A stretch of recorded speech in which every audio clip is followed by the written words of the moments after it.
What's up, tribe? Sorry about the small issue we just had. We had to delete the old stream. We are going to be live with a cracking show in about 2 to 3 minutes. We're just going to wait because it's been a while since we've been on the air. We're going to wait for a few notifications to go out, see if we can't get a few of you legends on the live stream. We're going deep today, and I'm personally looking forward to it. It's good to be back, and we're going to have Phil White in the chair with me.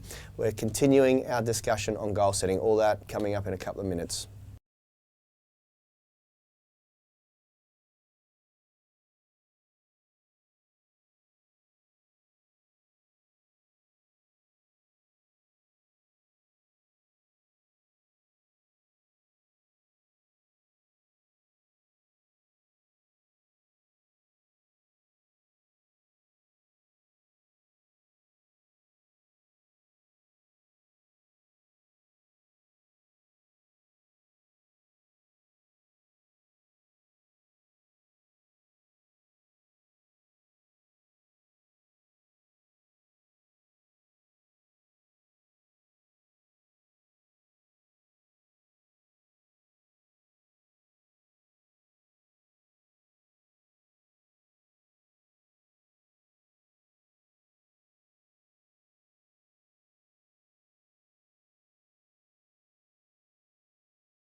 So you want to know how to set goals that you're actually going to achieve in 2020. Well, today we're going to take a deep dive into the psychology behind goal setting, because that is step one in the process. And we're really going to give you a breakdown. We've got an awesome series coming up over the next couple of weeks, and we're going to give you a breakdown of how we're going to go about this, because we've had some great questions and comments that have come through. And it seems that goal setting is more popular than I first thought. All that and more coming up right after this. We are the gym that teaches people how to move instead of just exercise, because we believe that health is about performance, not just body image.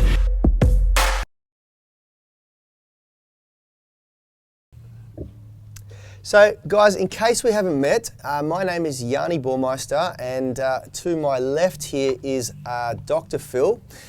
His real name is Phil White, and he is of course our resident physiotherapist and go-to guy for everything that we don't know. Between the two of us, or between the three of us really, Rad, Phil and myself, there is nothing that we don't know.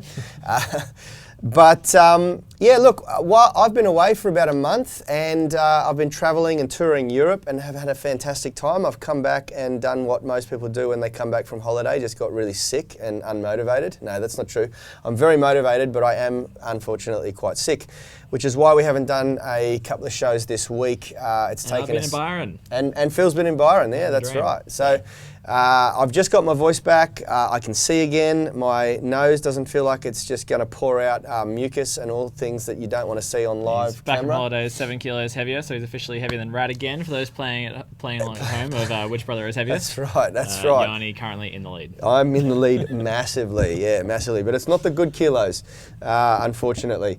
Now, the topic that I've been asked to talk about, it seems that Phil and Rad dipped their toe in the goal setting pool. It is that time of year. It's New Year's resolution time. Around the world, people are flocking to try to create new healthy habits. Exercise is a good one. And unfortunately, the vast majority of you are destined to fail. That's just statistics speaking. And so what we do here at Unity Gym is quite unique, and we go pretty deep into this. Now, the boys, I'm told, I didn't catch the show, sort of dipped their toe in the goal-setting pool or pond. Yeah, I mean, it was a really enjoyable show. We sort of kind of outlined the basics of SMART goals and the idea of having, a BHAG, which is a big, hairy, audacious goal, and then how to do the beginnings of, goal setting. But when we were doing it, I was kind of thinking, I just think this should be one for Yani. I mean, Rad is exceptional at kind of putting together long-term fitness-related goals and following them through. He is more diligent in that with anyone I've seen. But with Yani, he's just I think if Yani wasn't a personal trainer and a business owner, then it'd be a goal-setting coach, because it's just once you get him started, that's actually why we're a bit late starting this show today, because we were just chatting about what we were going to talk about, and then it ended up being a really good morning for me of goal setting and ideas. But once you get him started, you kind of can't stop. So, and that's coming from a lot of I guess that's been a real passion project for you over the That's exactly right. And I'll give you just very, very quickly a summarised version as I possibly can about why this is such a passion project for me, is because over my entire life I've battled with depression. I've had my own psychological issues going on, and that's largely why I started exercising so much. It was one of the many tools that I used to manage and overcome my depression, my battle with depression.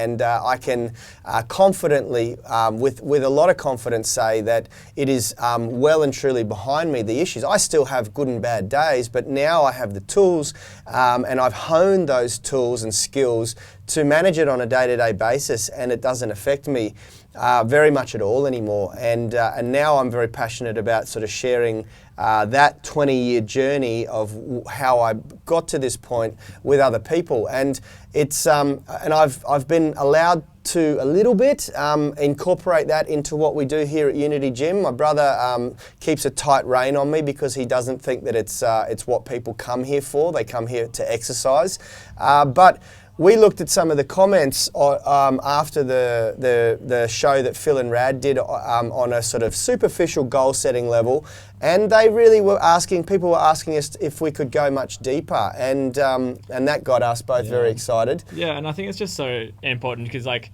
you can really go into the weeds about finding like, really specialized programs and doing really fancy exercises, and you can spend so much time and plenty of money and, your emotional bandwidth trying to like do all this fancy stuff to get somewhere. But if you don't have a clear idea about where you're going and what you actually want and what's meaningful for you both short term and long term, then you can spend a whole lot of time and effort really not achieving what you could be achieving if you had a bit of intention around what you're doing. So I think it's so important now, and I think it's going to be the most valuable thing we do for the whole year right now, is just giving you the tools to really be quite direct about what you want to get in your life, whether that's fitness goals or, a lot of this applies to just life stuff, business stuff, relationships. Yeah. But yeah, giving you these tools to work through any kind of goal you want and then how to get there. So yeah, I think right. this is the stuff here. And I'm also kind of keen because, as someone who's just started my own business, I've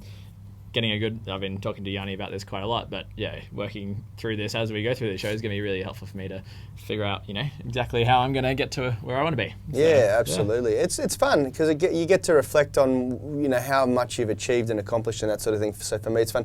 Richie, can you do me a favour and throw me a pen, because I've got stuff coming up and I just want to make notes as we go along so that I don't forget things. Today, what we thought we'd do is just give a sort of a bit of what do we call it? A big picture view. A big picture view, and talk about what we're going to cover in this series, because we've decided we're going to do this topic this week, finish this week off, introduce some of these concepts, and then next week we're going to go deep into each concept. And I've spent the morning working my butt off to summarize all of what we're going to talk about. Comes from a book that I'm writing, and yes, I'm writing a book. It's been 4 years in the making. 5 years. Richie's laughing up there because it's been a long time in the making. Yeah, that's right. And the book is split into 3 sections: mindset, movement, and nutrition. And this is all coming from the mindset, and I call it motivation and productivity hacking. And so, yeah, it's exciting. I like talking about this stuff. It's something that I'm very passionate about. Understatement of the century. Yeah, that's right. And it's something that has served me really well. A couple of the comments have come through about what Rad and I have achieved with our business and with our personal lives, and how much we get done. Richard, Phil, myself, and Rad here on a day-to-day basis. And a lot of it is attributed to the systems we've got in place. That's part of why I end up deciding to work here, because I was like, damn, there's just a non-stop stream of stuff that these guys get done, and you can see it, it's posted all over the internet. That doesn't happen without some serious systems in place. That's exactly right. And I talk to people, and they're always fascinated with how we get so much done. And the reality is it's not nothing I've made up. I've worked with lots of mentors along the way, and I've read a lot of books, and yeah, we just sort of put it together into a nice system. So. To give you a bit of a wireframe of what we're going to talk about over the next week, we've broken it into 3. There's really 3 areas that you need to focus on when you're setting goals. And I had a big talk to Phil today, and I said, if you're going to let me go deep on this, then there's no way that we can. I'm the reins here. That's right. Yeah. He's literally the one that's keeping me on not to go too deep, because trust me, we can go deep. And how deep is up to you guys based on today's show. So the first thing that we have to deal with is the psychology around why certain people achieve their goals and why certain people don't achieve their goals. And it's a big, big book of worms that you can open up and dive into. And this is the area that I'm super passionate about. Just going to pause to appreciate Book of Worms. That's a new one. What is it meant to be? Just tell him that he can't clean this window today. Yeah. Sorry, we got Daniel, our window cleaner, out there who cleans all our glass in the gym, and we have a thick soundproof window in the studio here that allows us to see out, and he usually comes and does both sides, and he won't be able to come in today. Can of worms is what you're looking for. Can of worms, book of worms, can of worms. He just got it. Oh, we're professional today. But this is what today's going to be like. So if you don't like it, maybe tune into something more serious, because we're really just going to frame up the week today and we're going to introduce these concepts. And for those of you who are interested in goal setting and are interested in productivity and lifestyle and motivation hacking, this is going to be a freaking powerful series for you. I'm going to just share everything I've learned over 20 years, really summarized into a series of videos. And so for those watching right now, it'd be good to either, like we had some really, we had about 20 plus comments here on last week's video about things that you do want to achieve in the short and the long term. So that was really wonderful. And if you're just watching this one, you haven't watched last week, maybe do the same here. But I'd also be interested to hear what big goals you've set in the past and you've actually achieved, and maybe a bit of an insight into how you've got there, because I think it's a really common thing to goal set, but often it's not such a common thing to reflect on what you've actually, if it's worked. This is really important, because this is where we're going to get started today. This is what I'm going to be talking about in the first show. Which is the concept of reflection, and which has to be the starting point to any goal setting process. Because when you set some goals, and this is I'm digressing a tiny bit off where I wanted to go here, but I feel this is important. It's a great time to jump in and say it. When you set goals, I call the goals the vision, and it's maybe, so to speak. And then the most important part of the goals is the plan, which we're going to go into quite deep, which is reverse engineering those goals and making a tangible plan that you can progress forward on. And don't worry, I'm skipping over this very quickly now. We're going to go deep into this. But the problem is that becomes a roadmap for you to get you from where you are now to where you want to go. But like any roadmap, if you don't know your starting point, then there's no way you can plot a destination path. And so the reflection process is essentially establishing your starting point. And that's why I really like that concept of, people set New Year's resolutions every year. I much prefer doing a massive reflection brain dump and actually reviewing your previous year, and then from there think about setting some goals, rather than sitting down and thinking about all these New Year's resolutions that you want, because New Year's resolutions, we all know they fail, they're useless. It's really nice to come up with things that you want to change in your life. That's a great concept, and I'm massively in favor of that. But if you haven't reflected on what your wins and losses from the year previous, then you don't have a starting point. You're not actually setting a point. And when you create a roadmap, it's going to be useless, because you don't really know. You're trying to get yourself from present, but you haven't really identified what that present is and why. Does that make sense? Yeah, absolutely. Okay, so we got a few people. We got a fair few people watching live. Hello to everyone. Karina McCormack, 2020 vision, quite appropriate. Quack, hello. Yep, there is so much info out there. If you to summarise what works best and what you can do, awesome, fantastic. Andy Lawson, hello. We've got a couple of other people live on here.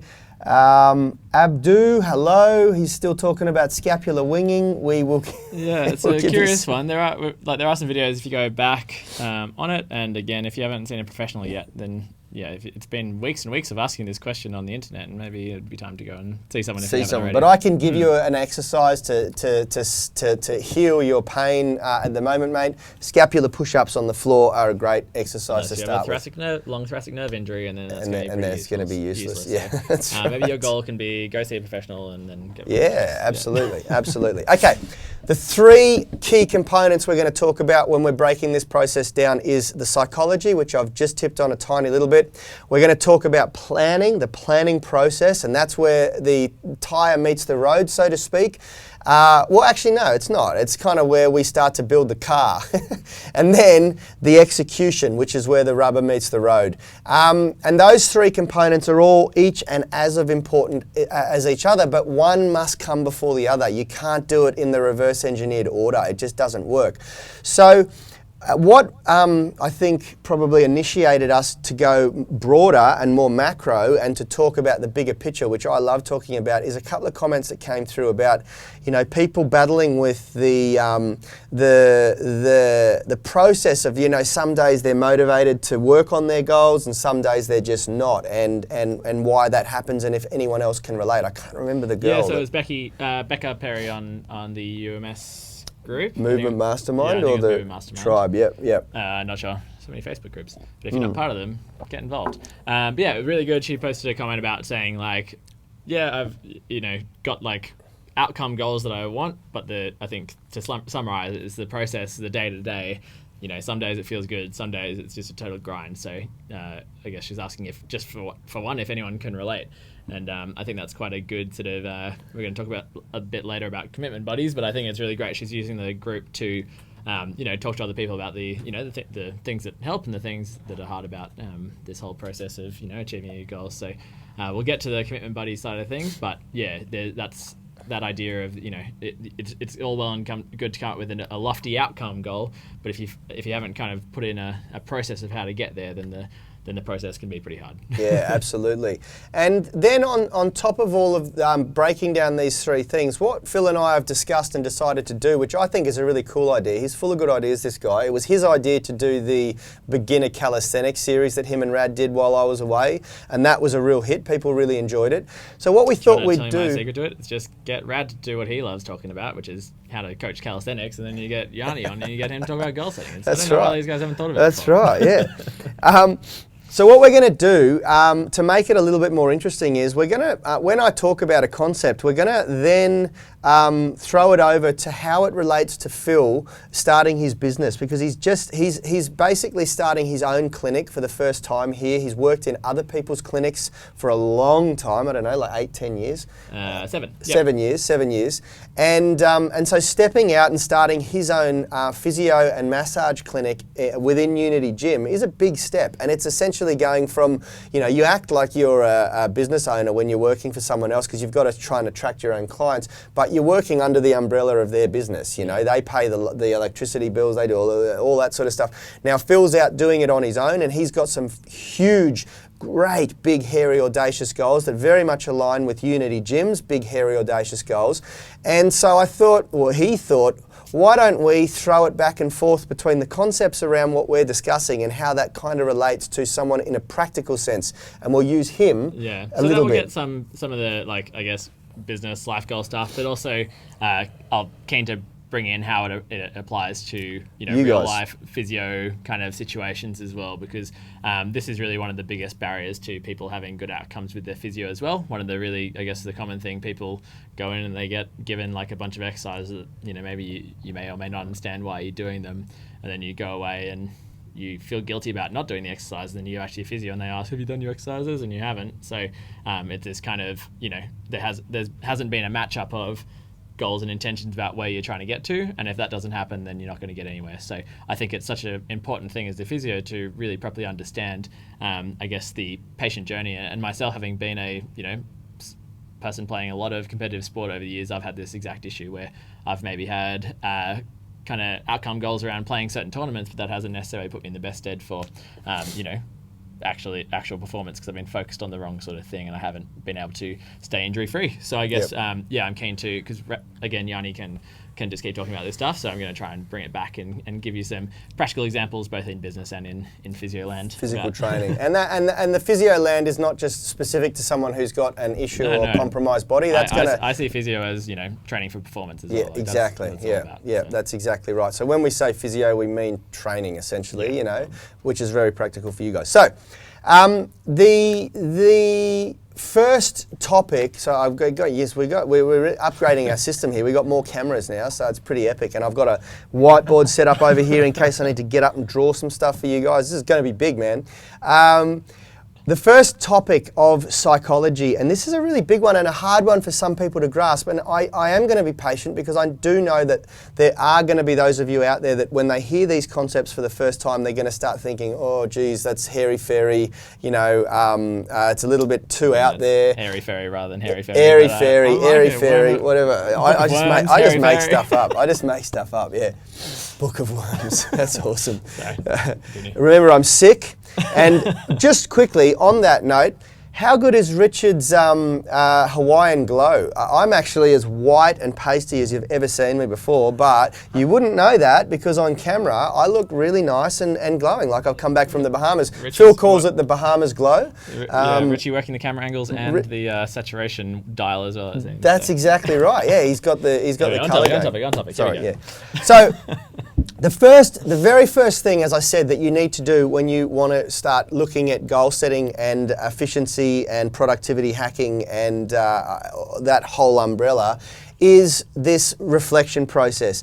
And on a micro level, you'd reflect on last year if you're going to set goals or New Year's resolutions for this year. On a macro level though, if you want to change something big in your life, and so I'll give you some examples of the type of things that you'd be changing. If you've been someone who's been always overweight your entire life and you want to become lean and athletic for the first time ever, that's a really good example. If you've been someone who's had a long-term injury, and we talk about this a bit, Phil has introduced this concept to me that I absolutely love, which is the concept of injury identity.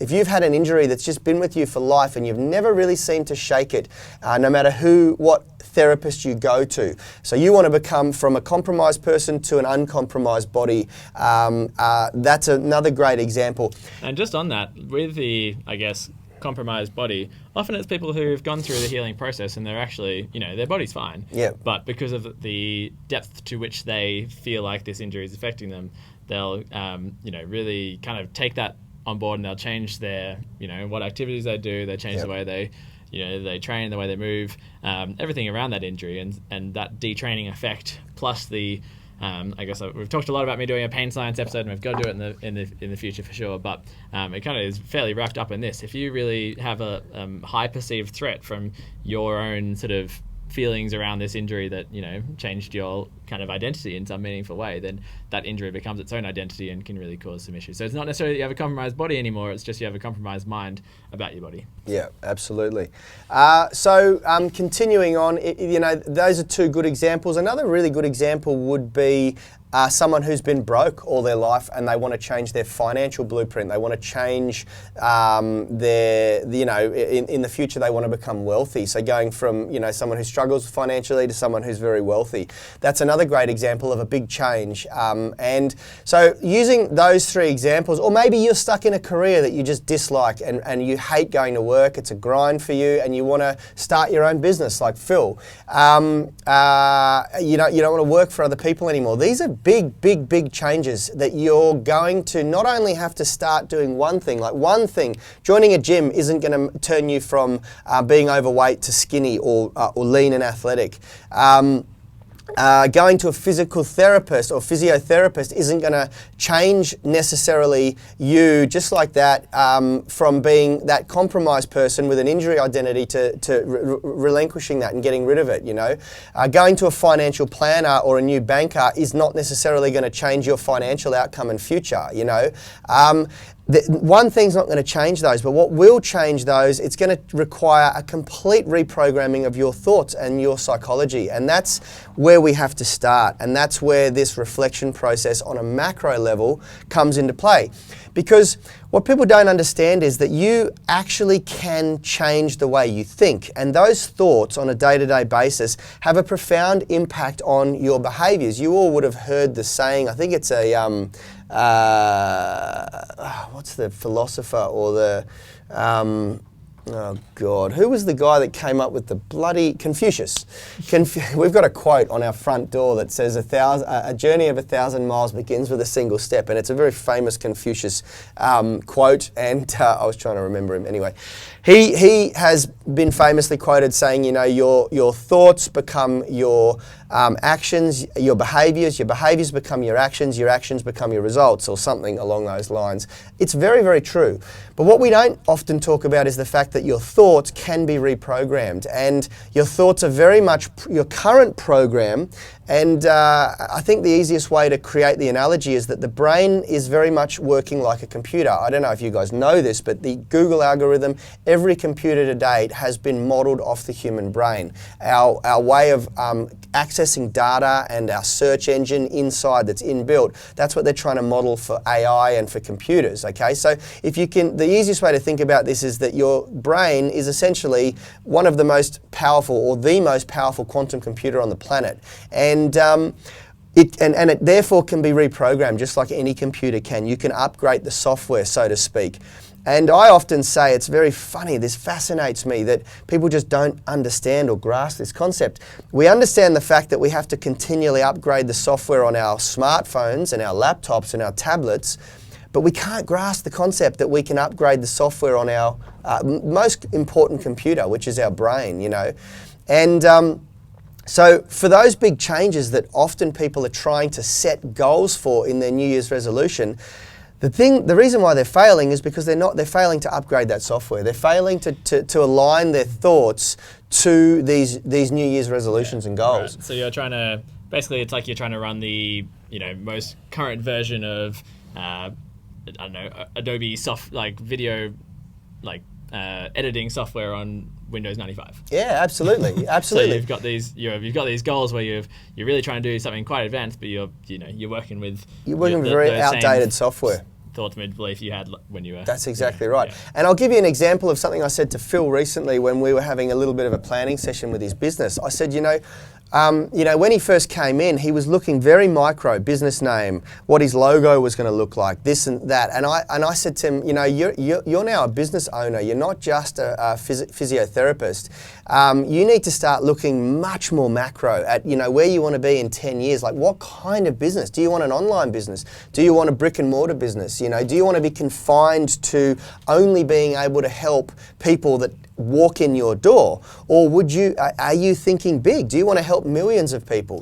Spoilers, I'm thinking big. Yeah, that's exactly right. I mean, it got him going, wow, okay, holy shit. And I said, you need to change the way you think. You're not a physiotherapist anymore. Don't think like a physiotherapist. You're a business owner now, and you've got the potential to build something that can potentially help millions and millions of people, as opposed to helping hundreds of people who book an appointment and come and see you and lay on your table.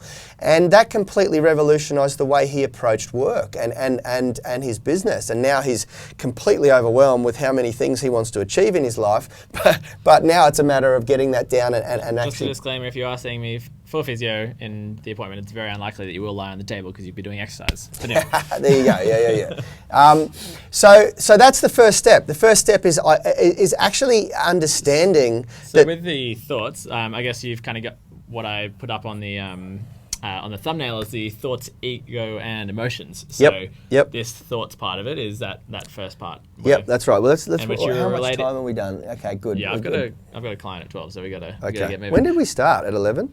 10 past. Jesus, yeah. Right. So we're cranking, yeah. Yeah. So thoughts. You were talking about your story, and I think that's one thing. That one is one word that you were talking about before we started the show, but you haven't used in the show yet, and that's your story. So it's the story you tell yourself about yourself, and the story you think that other people see in you. And I think that's a really key concept to come up to think about, because it just really encapsulates a lot of what you've just talked about there. So yeah, absolutely. The story goes really big, really macro. The story is what's happened in the past that's led to you being you today, which is the influences. It can be your schooling. It's influenced by so many different things. Your environment, your religion, your religious beliefs, your parents, and their beliefs and dogmas. Yeah. So one example of that is my mum.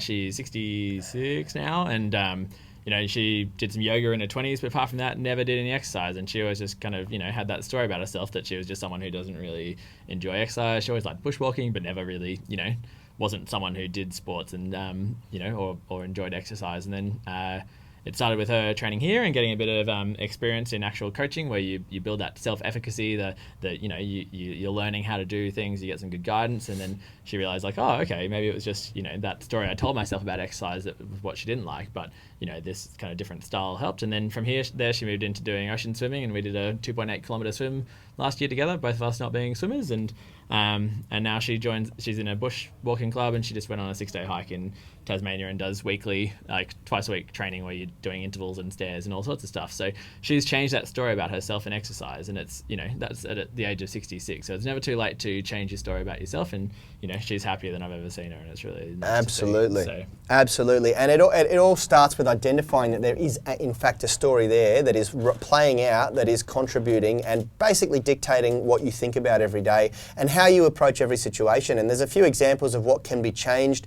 You can go from a very pessimistic person to a very optimistic person, which is critical if you're trying to make big changes in your life, because there are going to be failures along the way, and you need to learn to identify the good in those failures and the lessons that are sort of neatly tucked in there and disguised.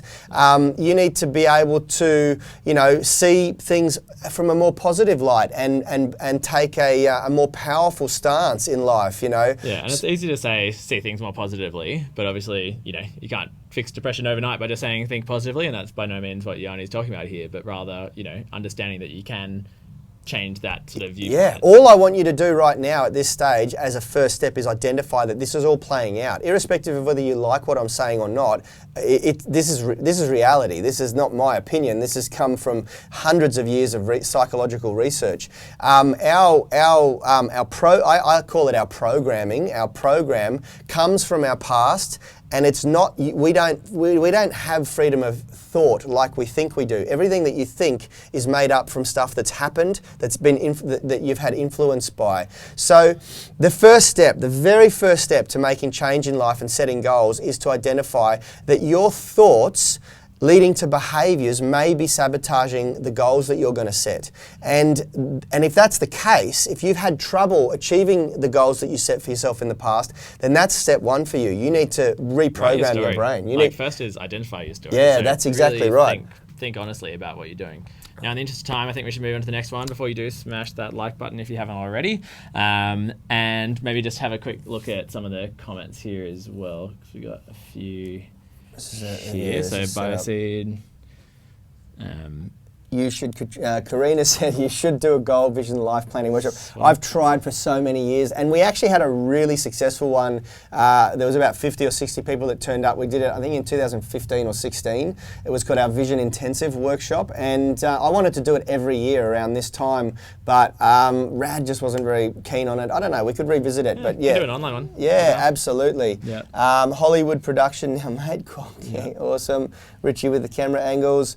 Bioxeed, welcome. I haven't seen you on the stream before. He's a gym member. Oh, cool. Awesome. 7 a.m. It's class. moved up some of my goals this year, which I had to chat to Phil about last Thursday when he helped me out. That's awesome. One of my goals last year when I joined the gym was to do a single pull-up. I thought it would take me closer to 6 months based on my strength at the time. Managed to hit it in 3 months. That's freaking awesome, man. Yeah, so and that's good reflection too. Yeah. So next one is ego. Ego, and this is something that I want to actually do a whole show on each of these. So ego is something that has to be dealt with because we all have egos, some huge, like me and Rad, some more contained, like Phil and Richie. And ego can be your best asset and it can be your worst enemy. And, there are many great books like Ego is the Enemy out there that is really worth reading. I have a real sneaky ego where I feel like I try and come across as easygoing, and then you put me, I start playing sports and I go a bit like... Yeah. And that's what he just did then, which is a form of justification, is a form of ego. So I'm going to go through the 7 ego traits in probably tomorrow's show, and we're going to talk about strategies and ways of managing that and what can happen if you don't identify them and work on that in yourself. And then we're also going to talk about emotions, and this is a big one. This is a big one that I've gone into very heavily with my emotional management. Emotions, we often, we call it cognitive effusion. We fuse to our emotions and we think that our emotions are part of our character, but they're not. And our emotions are the biggest, between our ego and our emotions, they're the biggest two things that are going to self-sabotage and cause you to sort of divert off your goal path and stuff it all up. So those are two things that you need tools and systems and processes in place, particularly for the type of person who is highly emotionally strung or I find very creative people really need to work on these and hone these strategies and skills, more so than people who are probably a little bit less creative and more practical, more, what do you call it? What's the opposite to creative? People that are like intellects, maybe. Intellects, I don't know, yeah. So that's the psychology block. And we're intellectual creators out there. We're going to try and cover those 3 thoughts, ego, emotions tomorrow and Friday. And then next week, we're going to go into planning and execution. And planning is purpose, values, and vision. All of those 3 components are critical. And then execution is programming, execution, and accountability. So essentially, once we've identified these thoughts and psychology component, then we're going to give you some strategies on how to reprogram if you do identify that there are some issues there that are making it hard for you to achieve your goals.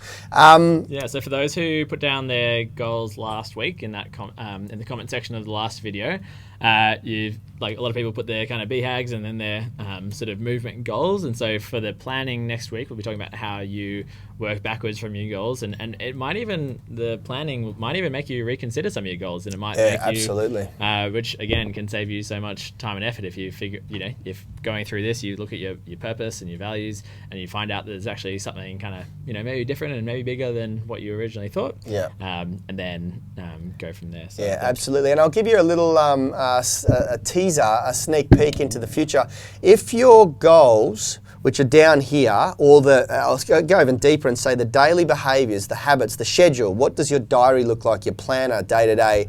If that doesn't align with the goals, which don't align with your values, your vision, and your purpose, if anything in that is out of alignment, there's a very high probability that you will not achieve your goals and you'll self-sabotage and end up back here at the end of this or at the start of next year wondering why you didn't achieve the things that you wanted to achieve. So, there is a really, really good strategy and process, and it's no fluke that we've achieved what we've achieved. It's because we follow this process very, very carefully, and it's very powerful, and I'm super excited to be rolling this out over the next 5, 6, 7 shows. So that's pretty much it for today, guys. It's a bit of a summary.